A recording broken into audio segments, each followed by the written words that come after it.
السلام عليكم ورحمة الله وبركاته. إن الحمد لله والصلاة والسلام عليك يا رسول الله وعلى آله وصحبه وبارك وسلم. أما بعد فأعوذ بالله من الشيطان الرجيم. بسم الله الرحمن الرحيم. خذ من أموالهم صدقة تطهرهم وتزكيهم بها. وقال تعالى في شان حبيبه إن الله وملائكته يصلون على النبي يا أيها الذين آمنوا صلوا عليه وسلموا تسليما. اللهم صل على سيدنا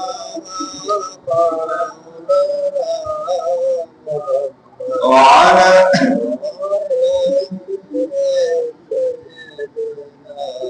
حبيبنا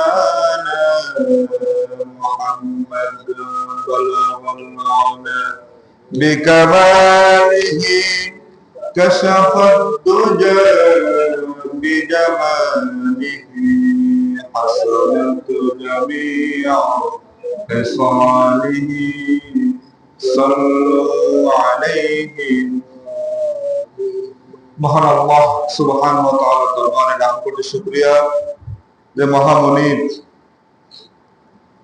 পবিত্র মাহে রমাদানের পবিত্র এই জুমায় মসজিদে এসে কোরআন এবং হাদিস থেকে দিনে কিছু আলোচনা শোনার এবং বলার তৌফিক যে মালিক দান করিয়াছেন, সেই মালিকের দরবারে আমরা সকলেই কালিমাতুর শুকর আদায় করি। সকলেই বলে আলহামদুলিল্লাহ।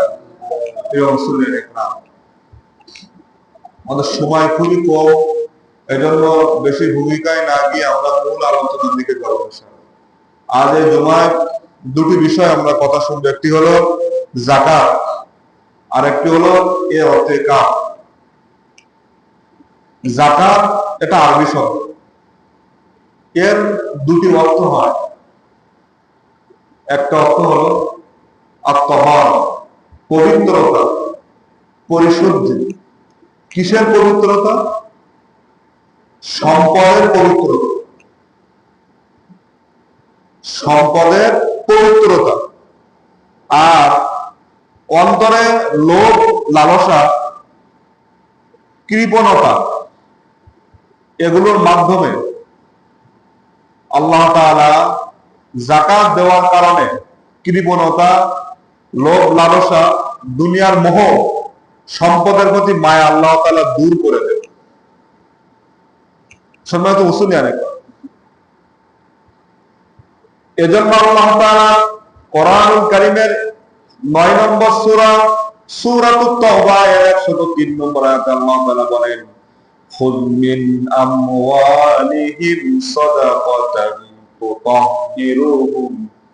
তুতাহহিরুহুম ওয়া তুযাক্কিহিম বিহা। আল্লাহ তাআলা বলেন, হে নবী, আপনি তাদের কাছ থেকে সদাকা অর্থাৎ যাকাত গ্রহণ করে তাদেরকে পরিশুদ্ধ করে দেন, পবিত্র করে দেন। যাকাতের মাধ্যমে আল্লাহ তাআলা অন্তরকে কি করে দেয়? পরিশুদ্ধ এবং পবিত্র বানায়া দেয়। প্রিয় মুসলিম, যাকাতের আরেকটি অর্থ হচ্ছে আন-নামাউ আও জিয়াদা, বাড়িয়ে দেওয়া, বৃদ্ধি করে দেওয়া। ভাই খুব খেয়াল করে শুনবেন, প্রথম অর্থ কি বললাম? যাকাতের মাধ্যমে আল্লাহ তাআলা পবিত্র করে দেয়। কি পবিত্র করে দেয়? সম্পদের মাল পবিত্র করে দেয়, অর্থবিত্ত পবিত্র করে দেয়। সেটা কোরআনে আয়াত বললাম। আর একটা কি বললাম? যে যাকাত দিলে পরে অন্তরে যে কৃপণতা, এরপরে লোভ, লালসা, দুনিয়ার প্রতি মোহ, এগুলো আল্লাহ তাআলা দূর করে দেয়। এই যাকাতের একটা অর্থ। আর একটা অর্থ হচ্ছে আন-নামাউ আও জিয়াদা, আল্লাহ তাআলা বৃদ্ধি করে দেয়। কি বৃদ্ধি করে দেয়? আল্লাহ তাআলা আপনার আমার সম্পদকে আল্লাহর বরকত রহম করুণা করে আল্লাহ তাআলা যাকাত দিলে পরে আপনার আমার অর্থবিত্ত আল্লাহ তাআলা আরো বাড়ায় দেয়। সুবহানাল্লাহ। কিভাবে বাড়ায় দেয়? আল্লাহ তাআলা খুব সুন্দর একটি উপমা দিয়েছে। আল্লাহ তাআলা সম্পদকে বরকত দিয়ে আল্লাহ তাআলা যে সম্পদ বৃদ্ধি করে দেয়, কোরআনুল কারীমের 2 নম্বর সূরা সূরাতুল বাকারার 276 নম্বর আয়াত আল্লাহ তাআলা বলেন, ইয়ামহাকুল্লাহুর রিবা ওয়া ইউরবিস সাদাকাত ওয়াল্লাহু লা ইউহিব্বু কুল্লা কাফফারিন আসীম। আল্লাহ তাআলা সুদকে হারাম করেছেন, সুদকে নিশ্চিহ্ন করেছেন, আর সাদাকাকে বহু গুণে আল্লাহ তাআলা বাড়িয়ে দিয়েছেন।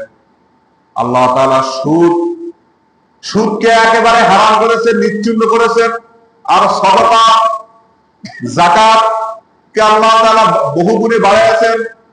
যাকাত ভিত্তিক অর্থনীতি যদি হয় তাহলে মানুষ সুদের সাথে আর জড়াবে না। আজ যাকাত ভিত্তিক অর্থনীতি নেই বলে মানুষ সুদের সাথে লেনদেন করে। প্রিয় মুসলিয়ান একরাম,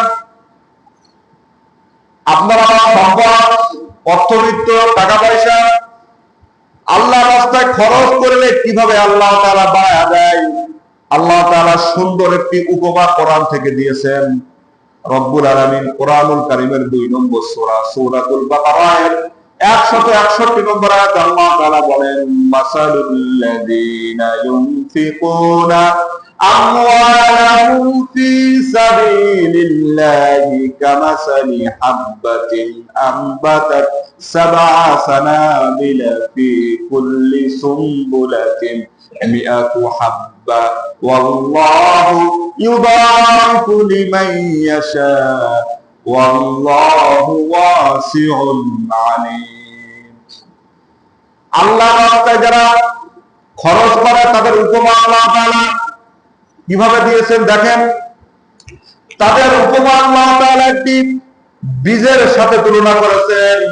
একটি বীজ যখন জমিনে রোপণ করা হয়, ওই বীজ থেকে আল্লাহ তাআলা 7টি শীষ বাহির করেন। প্রত্যেকটি শীষের আল্লাহ তাআলা প্রত্যেকটা শীষে আল্লাহ তাআলা কি করেন, 100টা করে দানা দানা দানা তৈরি করেন। এখন বলেন তো 7 গুণ 100 কত হয়? জনগণ 700 গুণ আল্লাহ তাআলা বৃদ্ধি করে দেয়। যারা জমিনে ধান চাষ করে, প্রথম কিন্তু জমিনে বীজ রোপণ করা হয়, ওই বীজ থেকে আল্লাহ তাআলা শীষ বাহির করেন।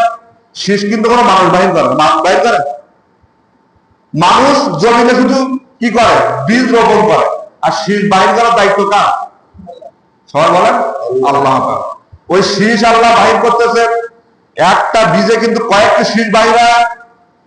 কয়েকটা শীষ বাহির হওয়ার পরে ওই শীষে আল্লাহ তাআলা দেখেন ধান, শত শত ধান কিন্তু এক একটা শীষে কিন্তু আল্লাহ তাআলা তৈরি করে।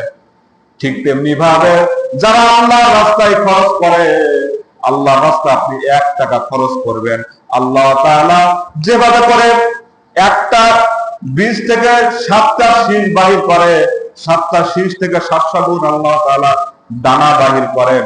এভাবে করে আপনার আমার সম্পদগুলো আল্লাহর বরকত দিয়ে আল্লাহ তাআলা বৃদ্ধি করে দেয়। সুবহানাল্লাহ। কি উপমা, কি সুন্দর উপমা আল্লাহ তাআলা দিয়েছেন। বীজের সাথে তুলনা করেছেন। যারা ধান চাষ করে, এই যে পাশে ধান লাগানো, সবাই কিন্তু এটা জানে কিভাবে আল্লাহ তাআলা। উচিত ছিল একটা বীজে একটা শীষ হওয়া, তাই না? কিন্তু একটা বীজে কি একটা শীষ হয়? কয়েকটা তৈরি হয়। একটা শীষে একটা দানা তৈরি হওয়ার কথা ছিল, কিন্তু কি কত শত শত দানা, শত শত ধান ওই বীজের ভিতরে, বীজ থেকে ওই শীষের ভিতরে আল্লাহ তাআলা তৈরি করে দিয়েছে। যাকাত দিলে পরে আল্লাহ তাআলা এভাবে করে আল্লাহর রাস্তায় খরচ করলে আল্লাহ তাআলা সুন্দরভাবে আপনার আমার সম্পদগুলো বৃদ্ধি করে দেয়। প্রিয় মুসলিয়ান, নবী সাল্লাল্লাহু আলাইহি ওয়াসাল্লাম বলেন, হায়াতে যদি আপনি আমি বরকত চাই, এরপর সম্পদে যদি আপনি আমি বরকত চাই, তারা আল্লাহ তাআলা যে সম্পদ আপনারা আমার দিয়েছেন, সে আল্লাহর সম্পদ আল্লাহর রাস্তায় খরচ করতে হবে। সম্পদ দেওয়ার মালিক কে বলেন তো? আল্লাহ। এই যে ধান দিচ্ছেন, কত মানুষের ধান ফসল শেষ হয়ে যায়, আপনার আবার হচ্ছে না, এ কার করোনা? সবাই কথা না বলে বুঝি। কত মানুষের ব্যবসায় মাছ যাচ্ছে, মাছ মারা যাচ্ছে, অনেকের মাছ যাচ্ছে না, এটা তার উপর কাজ দেওয়া। এভাবে করে আল্লাহ তাআলা আল্লাহ দেওয়া অর্থ যদি আল্লাহর রাস্তায় সদকা করেন, তাহলে আল্লাহ তাআলা ওই অর্থের উপরে বরকত দিয়ে আল্লাহ তাআলা অর্থগুলো বৃদ্ধি করে দেয়। সুবহানাল্লাহ। প্রিয় মুসলিয়ান একরাম, খুব সুন্দরভাবে আমি আপনাদেরকে বুঝাচ্ছি। হাদিসে কুরসির ভিতরে আছে, তুমি আল্লাহর জন্য খরচ করো, আল্লাহ তাআলা তোমার জন্য খরচ করবে। আল্লাহর জন্য আপনি খরচ করলেন মানে কি? আল্লাহকে দিতে হবে না। গরিব মানুষকে দান করা মানে আল্লাহকে দান করা। হাসরের ময়দানে আল্লাহ তাআলা গুনাহগার উম্মতদেরকে বলবেন, আমি পানির পিপাসায় ছিলাম, তুমি আমাকে পানি পান করাও নাই। আমি অভাব কষ্টে ছিলাম, তুমি আমাকে অভাব দূর করো নাই। বান্দা বলবে, আল্লাহ তুমি তো অভাব দূর করো না, তুমি তো মানুষকে রিজিক দাও, তুমি আবার কিভাবে অভাবে থাকো, তুমি আবার কিভাবে পিপাসার্থ থাকো? তখন আল্লাহ তাআলা বলবেন, বান্দা আমি কখনো পিপাসার্থ থাকে নাই, অর্থবিত্ত আমার দরকার হয় নাই, তুমি আমার গরিব বান্দা তোমার বাড়ির পাশে ছিল, ওকে দান করো নাই, তার মানে তুমি আমাকে দেও নাই। সুবহানাল্লাহ। মানুষকে দেওয়া মানে কাকে দেওয়া? আল্লাহকে দেওয়া। প্রিয় মুসলিম,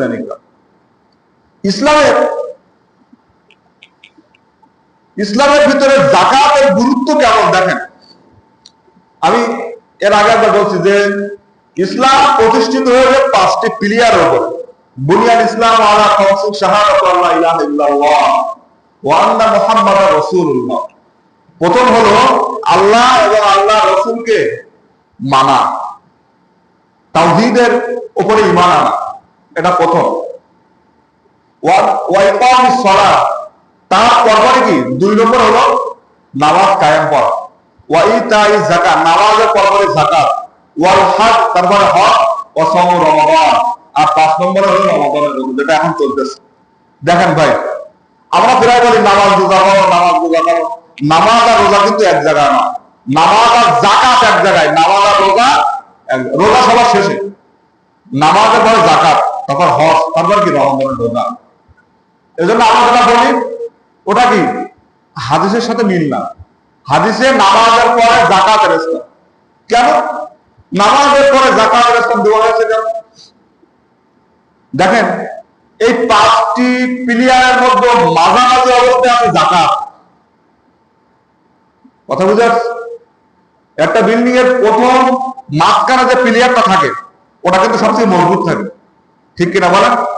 তার মানে হলো আপনার আমার পেটের ভিতরে যদি ক্ষুধা থাকে তাহলে কি ইবাদত করতে মন বসবে না? আপনি আমি আর্থিক ধরে কষ্ট থাকি, হাজার ইসলামের দাওয়াত আপনারা আমার দেন না কেন, ওটা কিন্তু মনে ধরবে না, কারণ আমি আর্থিক কষ্টে আছি।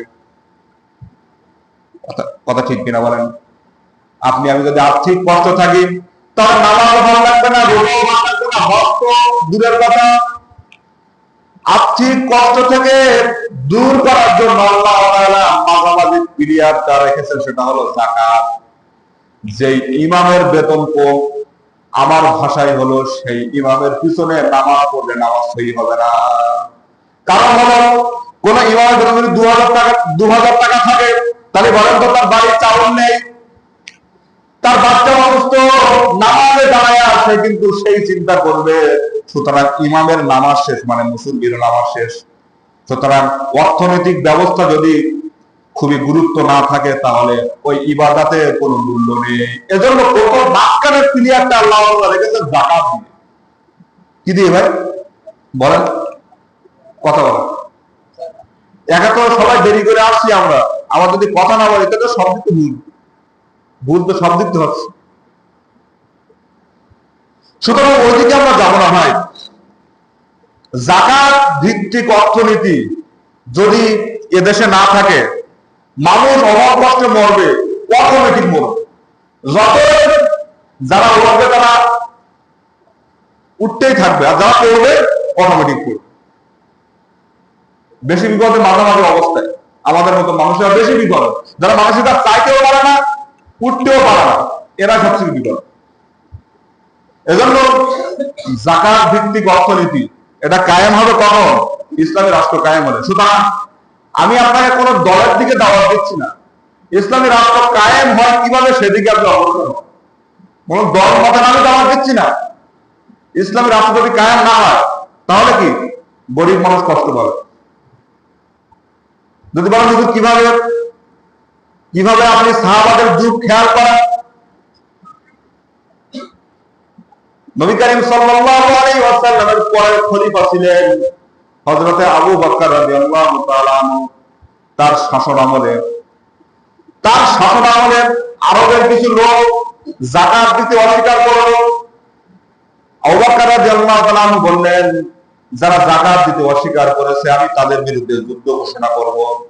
কারণ নবী সাল্লাল্লাহু আলাইহি ওয়াসাল্লামের জামানায় উটের রশি পর্যন্ত, উটের গলার রশি পর্যন্ত যাকাত হিসেবে তারা অর্থ দান করত। আর সেই যাকাত যারা দিতে অস্বীকার করবে তাদের বিরুদ্ধে আমি যুদ্ধ ঘোষণা করব। যাকাত দিতে যারা অস্বীকার করবে তাদের বিরুদ্ধে আমি যুদ্ধ ঘোষণা করব। ওমর ইবনে আব্দুল আজিজ রাহমাতুল্লাহ আলাইহি জামানায় দেখেন, মানুষ যাকাতের অর্থ নিয়ে বস্তায় করে টাকা নিয়ে মানুষ দরদারে ঘুরতো, একটা গরিব মানুষ পাইল না। একটা গরিব মানুষ খুঁজে খুঁজে একটা গরিব মানুষ পাইতো না। কোন মানুষকে যদি গরিব মনে হতো, যদি তাকে ডাকতেন, তখন সে লোক বলতো, আমি আমার অর্থগুলো কার কাছে দিব সেই চিন্তা করতেছি, তোমারটা নিয়ে আমি কি করব। এমন অবস্থা তৈরি হয়ে গিয়েছিল, সেদিকে আমরা খেয়াল করি না।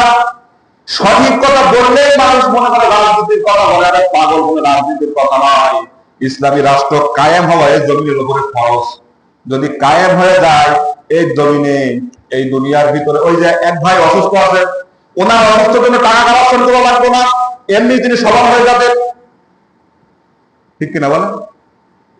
এমনি তিনি সবল হয়ে যাবেন, তাকে কি টাকার জন্য কালেকশন করা লাগবে। সুতরাং ইসলামী রাষ্ট্র কায়েম হওয়া খুবই জরুরি, খুবই প্রয়োজন। প্রিয় মুসলিম, যাকাত ভিত্তিক অর্থনীতি খুবই প্রয়োজন। যাকাত মানে হলো ধনীদের কাছ থেকে মালগুলো নাও আর গরিবদেরকে বিলায় দাও, এটা হলো যাকাত। এটা কি এটা কি এটা কি কোন মানুষ নিয়ম করেছেন? আল্লাহ নিয়ম করেছেন। কে নিয়ম করেছেন? কারণ অর্থ দিয়েছেন কে? আর এই আল্লাহ দেওয়া সম্পদ আল্লাহ রাস্তায় খরচ করার জন্য আল্লাহ তাআলা বলেছেন। যাকাত ভিত্তিক অর্থনীতি আপনি কিভাবে তৈরি করবেন দেখেন। ইসলামী রাষ্ট্র যদি কায়েম হয়ে যায়, সেই রাষ্ট্রপ্রধান প্রথমেই তিনি 4টা কর্মসূচি এই জমিনে এসে তৈরি করবে।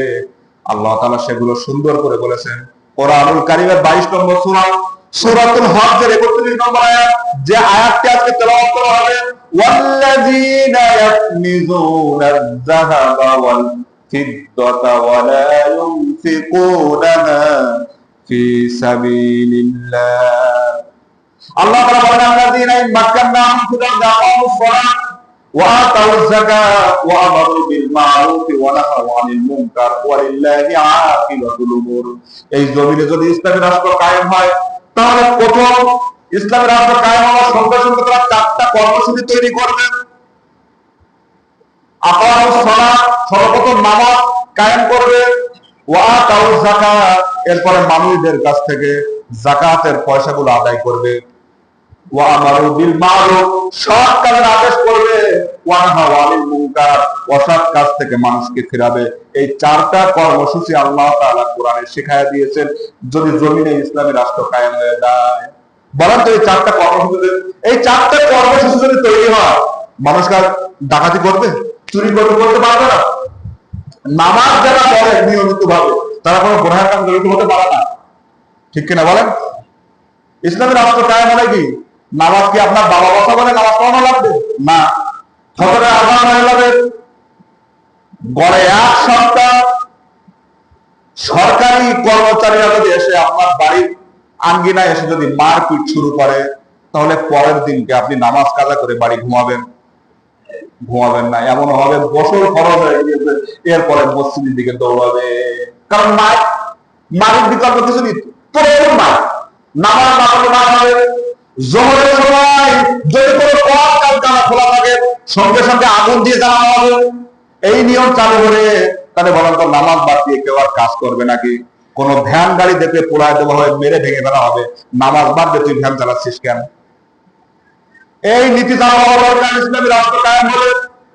এরপরে সুদের উপরে সুদ খাচ্ছে, টাকার উপরে টাকার বিল্ডিং দিচ্ছে, লক্ষ কোটি কোটি টাকা। এরপরে জাকাত দেয় না। এই সমস্ত ব্যক্তিদের আইনের আওতায় নিয়ে এসে ইসলামী যে কায়েম করেছেন, ইসলাম যে নীতি রয়েছে, ওই নীতিমালা অনুযায়ী তার অর্থগুলো ছিনায় নেওয়া হবে, নিয়ে গরিব মানুষদেরকে বিলায় দিলে তাহলে বলেন তো অভাব কষ্টের মধ্যে আর কেউ থাকবে নাকি? অভাব কষ্টের মধ্যে কেউ থাকবে না। এরপর সৎ কাজের আদেশ, ওই হুজুররা বাতিল করবে না। সৎ কাজের আদেশ, মসজিদ থেকে সৎ কাজের আদেশ হবে না। সৎ কাজের আদেশ হবে লাঠি দিয়ে, বেরিয়া পিটায়া। অসৎ কাজের নিষেধ হবে লাঠি দিয়ে। এই নিয়ম যদি চালু হয়ে যায়, আল্লাহর রহম আকাশ করে এই বাংলাদেশের উপরে নাজিল হয়ে যাবে। আল্লাহ তাআলা আমাদের সকলকে ইসলামী রাষ্ট্র কায়েম যেন হয়েছে এই জমিনে দেখার সুযোগ দান করেন। এটা কোনো দলের দাওয়াত না। দলের দাওয়াত না, অনেকেই মনে করেন দলের দাওয়াত, পাগল ছাগল। এটা কোরআনের দাওয়াত।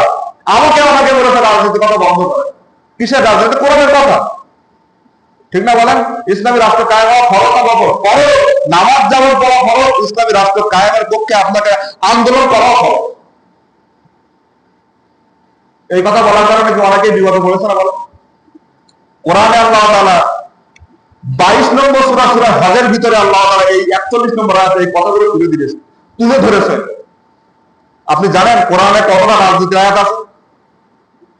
ইউটিউবে সার্চ দিবেন যে কোরআনে কতটা রাজনীতির কথা রয়েছে। প্রিয় ভাই, সময় চলে যাচ্ছে, একের পর এক বেশি কথা বলা যাবে না। যাকাত ফরজ হওয়ার নীতিমালা আমরা এবার শুনবো। যাকাত সবার উপরে ফরজ হয় না। যাকাত ফরজ হওয়ার নীতিমালা আমি স্টেপ বাই স্টেপ বলছি। দেখ, যাকাত ফরজ হতে গেলে সর্বপ্রথম মুসলমান হওয়া। অমুসলিমের উপর যাকাত ফরজ না। অমুসলিমের যত টাকা থাকুক, ওর উপরে কোনো যাকাত বলেন ফরজ না। এরপরে স্বাধীন হওয়া, এসব নিয়ম কানুন বাংলাদেশে নেই। আগে ওই সমস্ত ছিল, গোলাম ছিল, ঠিক না? এখন তো এগুলো নেই, সবাই স্বাধীন। সবাই কি স্বাধীন? একটা ভ্যান চালকের সাথে আপনি গরিব মানুষ, তার সাথে আপনি জোর গলায় কথা বলবেন? ভ্যান চালক আপনার উপরে কথা বলবে। গরিব বড়লোক দেখার সময় তার নেই, সে স্বাধীন। সুতরাং বাংলাদেশে সবাই স্বাধীন। 3 নম্বরে প্রাপ্ত বয়স্ক হওয়া। কোন অপ্রাপ্ত বয়স্ক যদি নেশাব পরিমাণ, নেশাব বোঝেন? আস্তে বলছি। জাকাতের যে সম্পদটুকু হওয়া দরকার, ওই রকম সম্পদ যদি কোনো অপ্রাপ্ত বয়স্ক বাচ্চা থাকে, কথা বুঝে আসছে, তার উপর জাকাত ফরজ না। কিন্তু তার অধীনে, মানে তার বাপ মা যদি থাকে, তাহলে বাপ মা ওর পক্ষ থেকে জাকাত দিয়ে দিবে। এটাই নিয়ে। 4 নম্বরে জ্ঞানবান হওয়া। কোন পাগলের উপর জাকাত ফরজ না। কিন্তু ওই পাগল যদি অর্থবিত্তর মালিক, অনেক পাগল আছে না? নেই?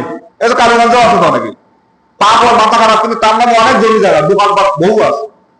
যদি ওর তত্ত্বাবধানের জন্য কোন লোক থাকে, ওর পক্ষ থেকে এরাই জাকাত দিয়ে দেবে। এটাই নিয়ম।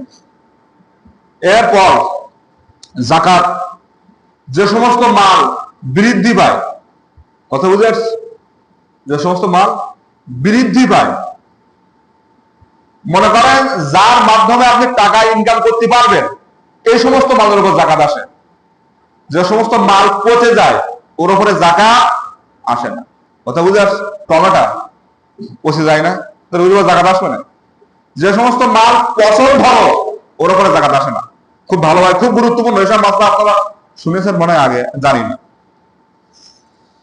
এরপরে সম্পদের মালিক নিজেই থাকতে হবে। অন্যের সম্পদ আপনি মালিক, ওর উপর জাকাত আসবে না। মনে করেন কি, ব্যাংকের মালিক আমি, আমার কাছে বহু মানুষের টাকা পয়সা আছে, ও তো লোকের টাকা, আমার নিজের টাকা না, এজন্য ওর উপরে জাকাত আমার আসবে না। কত বোঝা যাচ্ছে? খুব ভালোভাবে শুনে, জাকাত খুব গুরুত্বপূর্ণ বিষয়। এরপরে সম্পূর্ণ সম্পদ মালিকানায় থাকা, মানে আপনার নিজের থাকা, এটা আগে বললাম। এরপরে হলো নিসাব পরিমাণ সম্পদের মালিক হওয়া। নিসাব পরিমাণ মানে কি? 7.5 তলা সোনা, 52 তলা রূপা, এই সমপরিমাণ টাকা পয়সা শূন্য অলঙ্কার যদি আপনার কাছে থাকে, তাহলে আপনার উপর জাকাত আসবে। 52.5 তলা রূপা বর্তমান দাম, গত জমায় বলছি 95,000 থেকে 95,000 মনে হয়, 90-95,000 টাকা যদি সম্পদ সব মিলে যদি আপনার কাছে থাকে, 90-95,000 টাকা যদি উদ্দীপ্ত আপনার কাছে থাকে, খুব ভালোভাবে বুঝেন, খুব ভালোভাবে বুঝবেন। 1 বছর অতিবাহিত হওয়া লাগবে। আপনার অসুখ বিসুখ, বাচ্চা কাচ্চার খরচ, আপনার সংসারের খরচ বাদ দিয়ে যদি 95,000 টাকা আপনার কাছে থাকে, তাহলে আপনার উপর জাকাত আসবে। কত টাকা আসবে? 2.5% হারে। সহজে হিসাব হলো, সমস্ত টাকা পয়সা আপনি ক্যালকুলেটারে ফেলাইয়া 40 দিয়ে ভাগ দিবেন, বেড়ে যাবে। 8 লাখ টাকা 40 দিয়ে ভাগ দেন, 20,000 হবে। বুঝেননি? 40 দিয়ে ভাগ দিতে সব অঙ্ক বেরিয়ে আসে। লাখে 2,500, 100 টাকায় কত? 2.5 টাকা, মানে 2.5% হারে। এগুলো মানে ছোটখাটো হিসাব, কিন্তু বড় অঙ্কের হিসাব হলো 40 দিয়ে আপনি ভাগ দিবেন। 8 লাখ দিয়ে 40 দিয়ে ভাগ দেন, 10 লাখ দিয়ে 40 দিয়ে ভাগ দেন, আপনার জাকাতের টাকা বেরিয়ে যাবে। এটা নিয়ে মাথা ফাটাফাটি করানোর দরকার নেই। অনেকেই বিশাল একটা পেরেশানির মধ্যে থাকে যে কিভাবে বের করো, কিভাবে বাইর করবো। আপনি 40 দিয়ে ভাগ দেবেন, 40 দিয়ে ভাগ দেবেন, বেরিয়ে যাবে। এটা কিন্তু 8 নম্বর বললাম, অতিরিক্ত সম্পদ। এরপরে 9 নম্বর হলো ঋণ মুক্ত থাকা। খুব ভালো ভাই, খুব ভালোভাবে বুঝেন, না বুঝলে পরে জিজ্ঞাসা করেন, খুব ভালোভাবে বুঝেন। আপনি 5 লাখ টাকা মালিক, ঋণী আছেন 6 লাখ টাকা। এই ঋণ আবার 2 ধরনের। উপজেলা একটি বাড়ি একটি খাবার আছে না, এর ঋণটা দিতে হয় বছরে 2 বার, বছরে 2 বার। কথা বুঝে আসছে? সমিতি আছে জীবন কি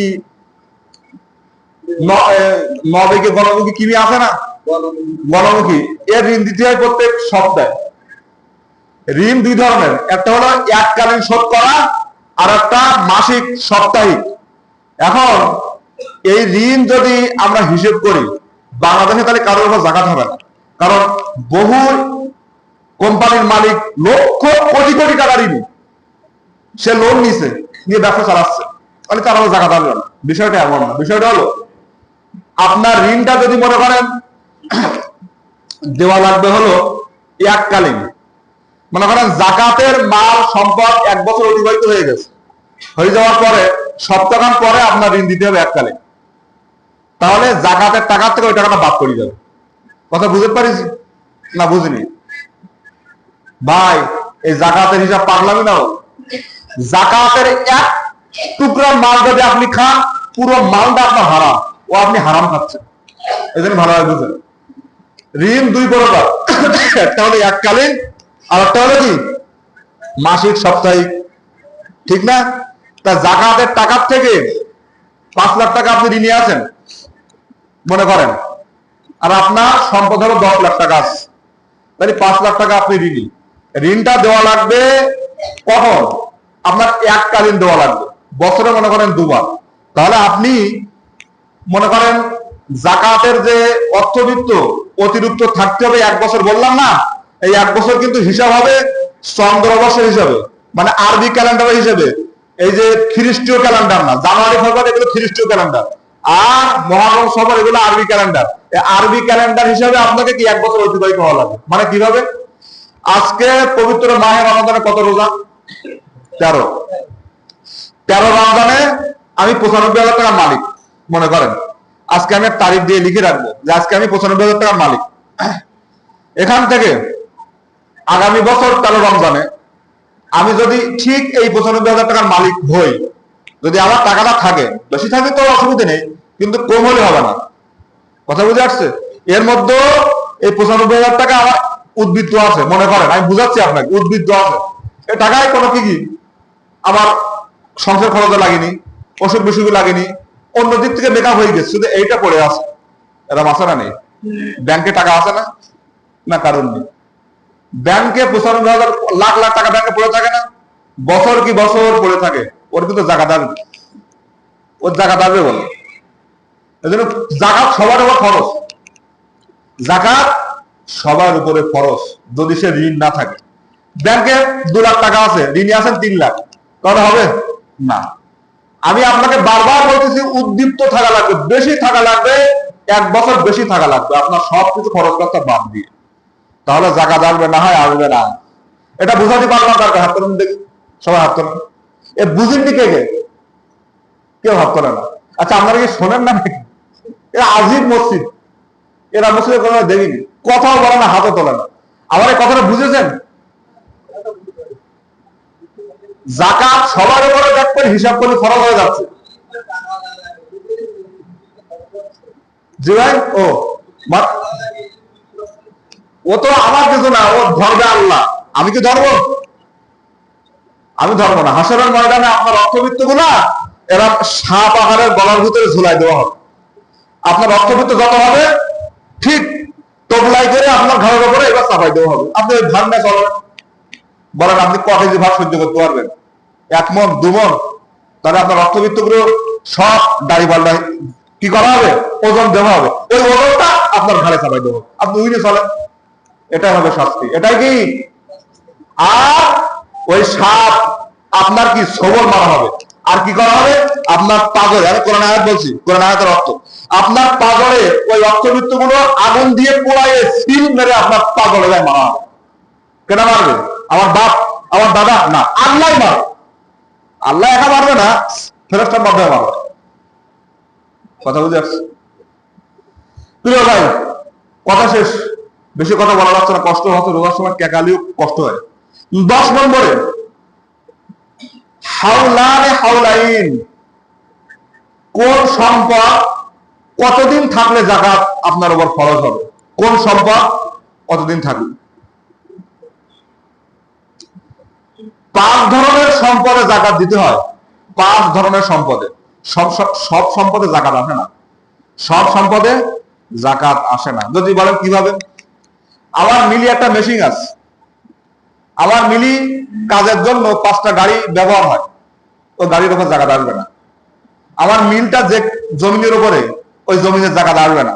এই জন্য সব সম্পদে জাকাত আসে না। এই 5টা আজকে বলতে পারবো না, একটা বলতে দেখেন। 1 নম্বরে হলো গোল্ড অ্যান্ড সিলভার, মানে ওই স্বর্ণ আর রূপা। স্বর্ণ রূপার উপরে জাকাত আসবে।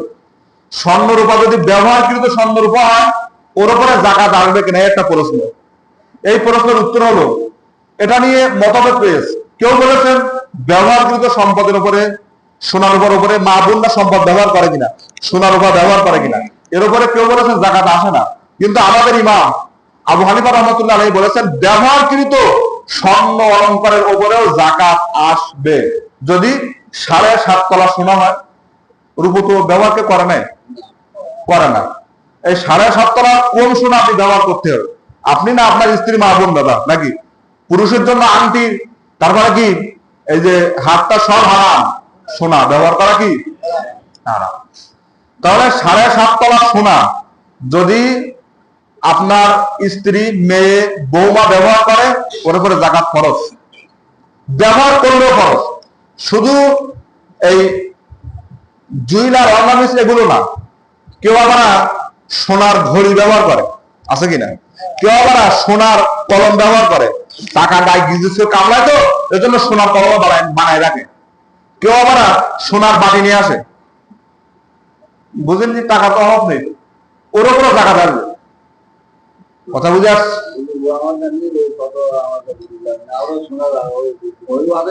না, এগুলো আর কি অনেকে করে। আপনাদের এদিকে নেই, কালীগঞ্জে আছে, আপনি খোঁজ নিয়ে দেখবেন, অনেক মানুষ সোনার কলম ব্যবহার করে, খোঁজ নিয়ে দেখবেন। বাড়িতে গিয়ে দেখবেন সোনার বাটি আছে, নেই, আছে। আছে।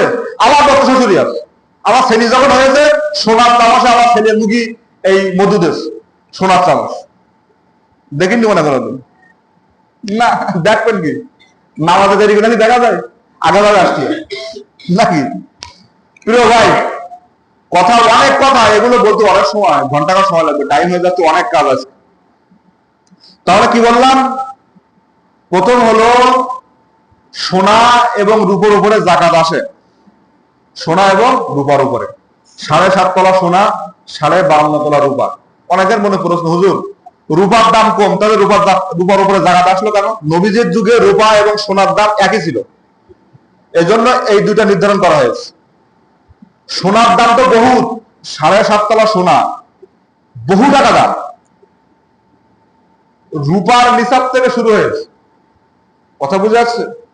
যদি রূপা থাকে ওরকম 52 তোলা, তার দাম এ বাজারে 95,000 টাকা, 90 থেকে 95,000 টাকা দাম এই বাজারে। জি প্রিয় ভাই, কথা শেষ, সংক্ষেপে বলছি। এই একটা বিষয়, 5 ধরনের সম্পদের উপর জাকাত হয়, এই একটা বলছি, সামনে জুমা বলবো। ইতিকাফ, দেখেন আগামী জুমায় 20 রমাদান অর্থাৎ 21 তারাবি হবে। ইতিকাফ শব্দের অর্থ হলো এক জায়গায় জড়িত হওয়া, কোন জায়গায় জমাট হয়ে বসা। কার জন্য বসা? আল্লাহর জন্য বসা। বুখারী মুসলিমের হাদিসে আসছে, আমাদের আয়েশা রাদিয়াল্লাহু তাআলা আনহা বলেন, রাসূল কারীম সাল্লাল্লাহু আলাইহি সাল্লাম দ্বিতীয় হিজরিতে রমাদানের রোজা ফরজ হয়, সেখান থেকে 9 বছর তিনি বেঁচে ছিলেন। নবীজি সাল্লাল্লাহু আলাইহি সাল্লাম প্রত্যেক বছর ইতিকাফ করেছেন। ইতিকাফ করা সুন্নাত। ইতিকাফ করা কি সুন্নাত? নবী সাল্লাল্লাহু আলাইহি সাল্লাম যে বছর দুনিয়া থেকে চলে যান, ও বছর 20 দিন ইতিকাফ করেছেন। এই সুন্নাত থেকে পালন করে না। রাসূল সাল্লাল্লাহু আলাইহি সাল্লাম 20 দিন ইতিকাফ করেছেন। ইতিকাফের উদ্দেশ্য কি? ইতিকাফের উদ্দেশ্য হলো শবে কদর তালাশ করা। লাইলাতুল কদরি খায়রুম মিন আলফি শাহর, 1000 মাস থেকে উত্তম যে রাত, সেটা হলো আগামী জুমা থেকে শুরু হচ্ছে। প্রিয় মুসলিয়ান একরাম, মুসলিম শরীফে হাদিসে আসছে, রাসূল কারীম সাল্লাল্লাহু আলাইহি সাল্লাম রমাদানের প্রথম 10 দিন ইতিকাফ করলেন, তিনি শবে কদর পেলেন না। এরপর দ্বিতীয় দশক ইতিকাফ করলেন, শবে কদর পেলেন না। জিবরিল আলাইহিস সালাম এসে বললেন, ও আল্লাহর নবী, আপনি যে রাতটা তালাশ করতেছেন ওই রাতটা হলো রমাদানের শেষ দশকে। শবে কদর যদি আপনি পেতে চান, যারা নিশ্চিত ভাবে পাবে, যারা ইতিকাফে বসবে তারাই পাবে। প্রিয় মুসলিম, ইতিকাফ যারা করবে তারা, তাদের উপকার কি? 2টা কবুল হজ এবং 2টা উমরার সওয়াব। কবুল উমরা, কবুল হজের 2টা, 4টা, 2টা উমরা, 2টা ফরজ হজ, এই সওয়াব আল্লাহ তাআলা তার আমলনামায় দিয়ে দেবে। সুবহানাল্লাহ। ইতিকাফ যারা একদিন করবে, আল্লাহ তাআলা জাহান্নাম থেকে 3 খন্দক তাদেরকে দূরে রেখে দেবেন। একটা খন্দক কেমন দূর? আসমান এবং জমিন যেমন দূর, ঠিক তেমনি ভাবে একটা খন্দক এরকম দূরে, এরকম 3 খন্দক দূরে আল্লাহ তাআলা তাকে রেখে দিবেন। সুবহানাল্লাহ। ইতিকাফ যদি কেউ না করে, এলাকার সবাই গুনাহগার হবে। এখন বলেন, ইতিকাফে কে কে বলবে? বেশি কথা বলা যাবে না। সুট্টুর দিয়ে ওয়াজ করে মানুষকে পড়ানোর সময় আর নেই। ইতিকাফে যারা অসুস্থ না, সুস্থ মানুষ, সবল মানুষ, এরকম মানুষ, কিছু মানুষ আমরা হাত তুলি যে হুজুর আমরা এই মসজিদে 10 দিন ইতিকাফ বসবো। কাউকে টাকা দিয়ে ইতিকাফে বসানো জায়েজ নেই। কথা বুঝে আসছে? টাকা দিয়ে বসায় না কেউ, ও বসালে জায়েজ হবে না। যদি আজকে না ঠিক করি, আগামী জুমায় সময় নেই তো, আগামী জুমায় তো আসতে হবে ইতিকাফে, ঠিক না? এজন্য আজকে তো সময় যাবেই, রাগ হচ্ছে না? ভাই খাওয়া দাওয়া তো নেই, আছে না কারো খাওয়া দাওয়া? একটু দেরি হোক না, সবাই তো দেরি করে আসছে। বলেন ইতিকাফে কে কে বলবেন? সুলতান আহমদ নানুপুরি রহমাতুল্লাহ আলাইহি বলেন, ইতিকাফ হলো এমন, আমি আল্লাহর মহব্বতে আল্লাহর ঘরে আসছি। তার মানে হলো আমি আল্লাহকে বললাম, আল্লাহ তোমার মহব্বতে তোমার ঘরে আসছি, তুমি আমাকে মাফ না করে এবার তুমি যাবা কোথায়? সুবহানাল্লাহ। আল্লাহর কথা তিনি বলতেছেন, ইতিকাফ হলো এমন যে আমি আল্লাহর মহব্বতে আল্লাহর ঘরে আসছি, সুতরাং আল্লাহ তুমি আমার মাফ না করে যাবা কোথায়? আমাকে মাফ করাই লাগবে। এটাই হলো ইতিকাফ। এটাই কি? বলেন ইতিকাফে কে কে বসবেন? হাত তোলেন ইনশাআল্লাহ। সুন্নত 10 দিন ইতিকাফ করা, এটা হলো সুন্নত। নফল 1 ঘন্টা 1 মিনিট 1 সেকেন্ড নফল ইতিকাফ হয়। আর ওয়াজিব হলো, ও ওয়াজিবটা যদি কেউ করে না, মান্নত, কেউ যদি মান্নত করে তাহলে ওটা ভিন্ন, ওসব বলে কোনো লাভ নেই। বলেন আল্লাহর জন্য আল্লাহর জন্য ইতিকাফে বসবেন, একটু হাত তোলেন না ভাই, যে কি হুজুর আমি 10 দিন ইতিকাফ করব। পবিত্র মাহে রমাদানের 20 রমাদান সূর্য অস্তের আগে চলে আসবেন, ঈদের চাঁদ দেখার পরে চলে যাবেন। ইতিকাফে বসে কি সারাদিন ঘুমায়ও থাকেন, অনার্থক কথাবার্তা বাদ দিয়ে, এতেও সওয়াব আল্লাহ তাআলা দিয়ে দিবেন। আর তার মানে কি আপনি ওই শবে কদর পেয়েই যাবেন। আমরা শুধু 27 রমজানের শবে কদর তালাশ করি।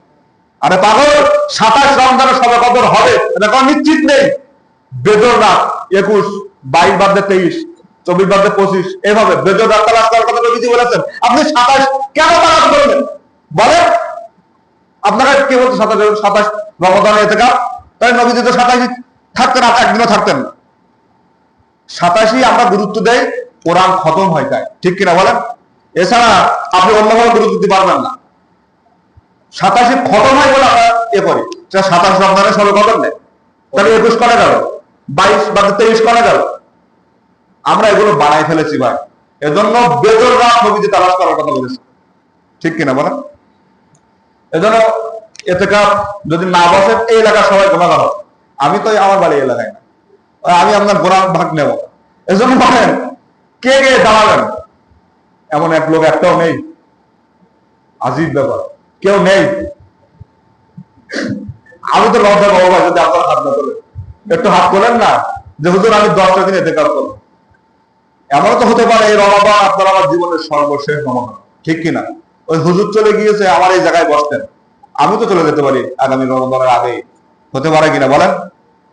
এই আলামিন ভাই অসুস্থ, আগের দিন ওনার বাসায় গিয়েছি, বলছে আমি দিব্য ভালো ভালো চাকরি বাকরি করে বেড়াইতেছি, হঠাৎ করে আমার যে কি হয়ে গেল হুজুর আমি নিজেও জানি না। সে এখন কি দুইটা সান্নিধ্যে চলতেছে, হয় মৃত্যু না সুস্থতা, ঠিক কিনা বলেন? এমনও হতে পারে আপনার লিভার জন্ডিস হয়ে আপনার ক্যান্সারে চলে যেতে পারে, হতে পারে না? না পারে না, না আপনি মরবেন না, আমি মরবো না। এমন কোনো ব্যক্তি নেই যে একটু হাত তুলবেন? যদি হাত না তোলেন আজকে আলোচনা শেষ হবে না, এবার চলবে। চলুক 12টা 1টা ওই দুটোর কাটায় যাবে, দুটোতে 3টে ওই চলবে, ইফতারটা ঠিকানা হবে, সবাই বসছে। কারণ আমার তো করতে হবে, তো হাত তুলতেই হবে। যদি না করে সবাই তো গুনাহগার হবে, আরে দায়িত্ব তো আমার নাকি বলেন? এলাকার সবাই গুনাহগার হবে না? যদি জানাজার নামাজে, কথা বুঝে আসছে ভাই, জানাজার নামাজ হলো ফরজে কিফায়া, এলাকার থেকে 1-2 জন যদি কেউ যায় তাহলে এলাকার সকলের ওপর থেকে গোনা কেটে গেল, কথা বুঝে আসছে? কিন্তু আমরা কি করি জানাজার নামাজে? ঢাকা থেকে আসি জানাজার নামাজ পড়ার জন্য। জানাজার নামাজে কি জানাজার নামাজ বেশি গুরুত্ব? এলাকা থেকে 1-2 জন করলে হয়। ঠিক তেমনি ভাবে আপনি ইতিকাফ এলাকার থেকে আপনাকে বসাইলেন, না হয় এই গুনাহগুলো পুরা এলাকার মানুষদের উপরে আল্লাহ তাআলা বদলাবে। কেউ নেই এমন? আল্লাহ তাআলা একটা ব্যবস্থা করে দেখ। আচ্ছা আচ্ছা, হ্যাঁ, এটা জোর করে কেউ বসতে পারবে না, আপনি বলবেন না, বলিয়েছে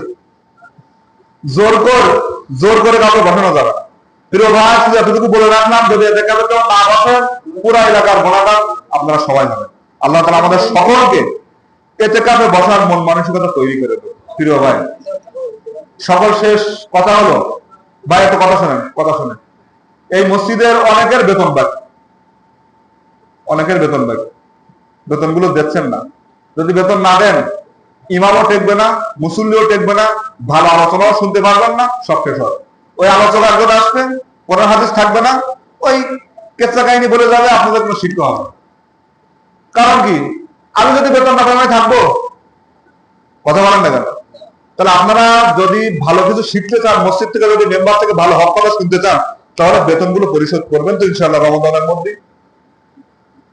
কথা বলেন, বেতনগুলো পরিশোধ করার ব্যবস্থা করেন ভাই। আল্লাহ তাআলা সকলকে আমার এই কথাগুলো শোনার পর জবাব দেওয়ার মন মানসিকতা তৈরি করুন। এছাড়া কি বলবো, তো জবাব দেবে দেয় না ভাই। কিছু কথা আছে, তারপরে সুন্নত করবো ইনশাআল্লাহ। আর কিছু বলবো না।